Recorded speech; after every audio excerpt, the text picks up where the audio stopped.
Google is currently testing AI-powered article overviews on some news publications on Google News. Now, this is basically, I think, every news publication's worst nightmare, but in this case, many of them are opting into this. And I think the reason behind it shows some interesting psychology and an interesting state of online news today, and also the way these AI companies are pitching to make this seem like a more attractive offer. So we're going to get into all of that on the show today, but before we do, I wanted to mention if you've ever wanted to try all of the different AI models I talk about on the show, today we're going to be talking about Gemini a lot, make sure to go check out aibox.ai. That's my own startup where you can get access to over 40 of the top AI models and compare all of them side by side. So you can get Gemini or Grok or Claude or OpenAI's ChatGPT to all answer the same question. You can compare them side by side inside of the chat, and you can switch between all of them while you're having the same chat conversation. You might want ChatGPT to analyze something for you, and then you get Claude to go and rewrite it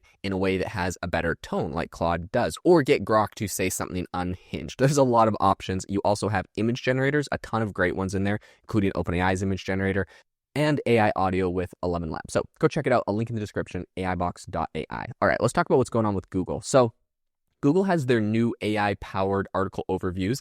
And what I will say is this is only on participating publications. So the news companies that are doing this with OpenAI or with Google have opted into this. The news publishers that are currently working on this, there's Der Spiegel, right, out of Germany. There's El País, Foja, Infoba, Compass. So, right off the bat, these are a bunch of big journals, but in other countries. Then we have over here in, English-speaking places, The Guardian, The Times of India, The Washington Examiner, and The Washington Post. There's a bunch of others, but those are kind of some of the main ones. What I think is interesting here, this isn't just English. This is going on in a whole bunch of different countries. The purpose of this new, it's called a commercial partnership, but it's essentially to, quote-unquote, explore how AI can drive more engaged audiences. This is what Google said in their most recent blog post. So for me, what's interesting here is the way that they're kind of pitching this in their blog post to the world, but also you can imagine this is how they're pitching it directly to these news organizations, is this is going to drive more engaged audiences. And so part of this is essentially that the company is going to work with these publishers. They're going to experiment with some new features in Google News. And one of those is this AI-powered article overview. So the way Google pitches this is they say that users are going to get more context before they click through to read the article, right? So you can get this whole overview. It gives you an idea of what the article is about before you click on it. I think what that also could mean is that you're going to get fewer clicks on news articles, right? Because if I could just get the whole, overview right there, and I don't feel like there's any details in that overview that I need to see like an infographic or like a detailed chart breakdown on something, I'm probably not going to click on it.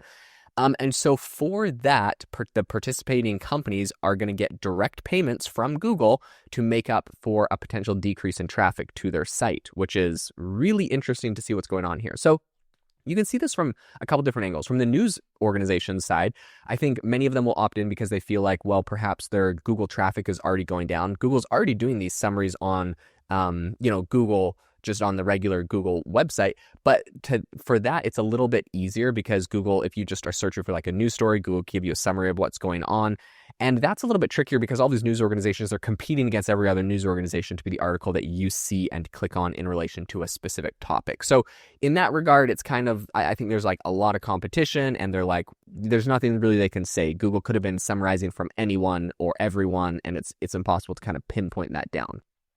Where it gets a little trickier is now these news organizations are allowing them to do it on their full news page. So like in Google News, you can go to Forbes or you could go to CNN and they'll have a whole feed of that organization's news things. And those technically could be summarized, which means you just get way less clicks on articles where maybe the headline and, 3 sentences can explain basically everything inside of the article. Now, I think that actually brings up a whole nother topic of like how much of articles that we see online is necessary for us to read and how much could be summarized in a few bullet points. And maybe if it can be, it should be to save us time and energy. But then again, I also feel like when I read a book versus reading an article, just the amount of time I spend reading a book on a certain topic makes me more likely to act on the knowledge I get there. So maybe there's something to making things longer just for longer's sake. I don't know. I'm sure there's an argument there. Here's what I think is interesting. This isn't the first time that Google has introduced these AI summaries for the news. In particular, in July, they rolled out AI summaries in the Discover tab, which is on Android phones, which is essentially the main news feed inside of Google's search app as well. And with this, users are not going to see a single headline from a major publication in the feed like we used to. Instead, you're just going to see the logo of a bunch of different news publishers in the top corner, and then an AI-generated summary that cites the sources. So if you want to click through to different sources, you can. But I think news publishers see Google, it's like making a deal with the devil, because Google's already summarizing and doing it. Google's like, well, we can make you a little bit happier if you want to like directly summarize your specific article instead of everybody else's, and we'll pay you for that. Google has some other cool things that I do think are less deal with the devil-y, where maybe they're like interesting, useful features. They're experimenting with an audio briefing for people who want to listen to the news rather than read it as part of the new pilot program. But again, there's nothing to say that that audio briefing is going to just be for your news organization. Google could just make a consolidation of what everyone's saying, and then it's hard to pinpoint down, and they don't necessarily have to pay anyone for it. And the other thing that I think is interesting is if Google's giving you the direct payments, let's say it really is a way to get more, engaged readers, which, I mean, it just means less readers, but have more intent. So engaged readers doesn't mean, doesn't mean that much. But if you're really just going to get more engaged users and you're used to Google paying you, it's kind of interesting because Google can do what many other organizations do, where Google essentially, let's say, everyone opts in for this and no one's getting paid ad revenue because everyone's just getting paid from Google for their news, and that's like their income stream. Well, Google can change how much they pay you. They can scale it down if they feel like they don't want to pay as much anymore and you basically have run out of other options. Or they can start taking fees off of it and say, we will make you the payment, but like our processing fee is 5% or yada yada. So like I think Google has a lot of control as soon as they start controlling all of the payments going to news organizations. And that's probably what news organizations would like to avoid. What I will say is Google says that all of the features are going to include really clear attribution and a link to the article when they're doing the vocal one. Google's also partnering with a bunch of different organizations, Estado, Antara, Yonhap, the Associated Press, to incorporate real-time information results into the Gemini app. So they will be paying licensing for that, but that is a separate deal.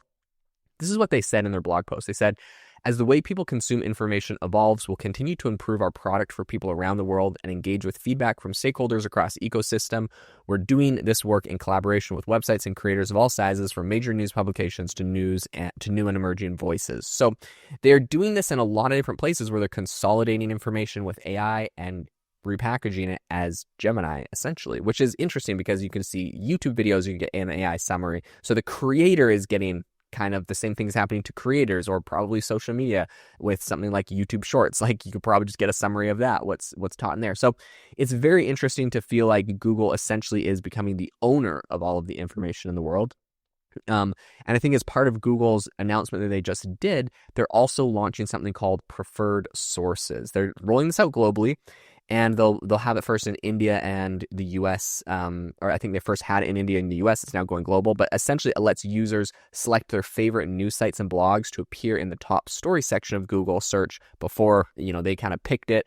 Someone that's, left-leaning might not like Fox News. Someone that's right-leaning might not like CNN. So you could kind of like optimize that way and pick what news sources you like. Some people have said, well, it's going to make everyone an echo chamber. But I think at the end of the day, like users would like to get a choice in what they see. So I think that is something that makes it more customizable and people will request. Soon, this is going to be available for English language users worldwide, and Google's going to roll it out to all supported languages earlier next year. I think this is interesting to watch as Google consolidates power around this information. And it feels like it's, they probably feel like it's out of necessity because sites like ChatGPT are getting 800 million weekly active users. And that is a massive percentage of people that used to ask all of those questions to Google themselves. And it feels like, ChatGPT's pulling away from Google. And so perhaps Google feels like they need to pull away from some other source like journals, news publications, and other places like that, even creators with YouTube AI summaries. So it's going to be very interesting to see what happens and how these companies try to keep their revenue up while everything is changing dramatically, if there will be a revolt from news publishers or from influencers or YouTubers or other people in regards to all of that if people aren't getting properly compensated. So I'll keep you up to date on all of that. Thank you so much for tuning into the podcast today. If you enjoyed the episode, make sure to leave a rating and review wherever you get your show. It really helps the show out to grow, and I hope you have a fantastic rest of your day. Make sure to check out AIbox.ai. As always, I'll leave a link in the description, and I'll catch you in the next episode.